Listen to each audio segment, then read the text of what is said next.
सत्य परिचय क्या क्या करना क्या क्या कार्यक्रम था?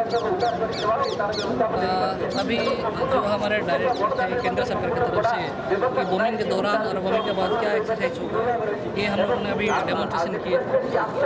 और आप देखिए कि मतलब लोग जब सायरन बजा तो लोग अंदर चले गए, दुकान जो भी थे उसका शटर डाउन हो गया और लोग अपने प्रोटेक्टिव तरीके से भागे हुए। उसके बाद जब बॉम्बिंग खत्म हुआ, हमारा जब दूसरा सायरन बजा तभी हमारा रेस्पॉन्स स्टार्ट हुआ। भाई अभी आग जल गया, मतलब बॉम्बिंग का जैसे ऐसे डेमो दिखा और कई घायल हो गए।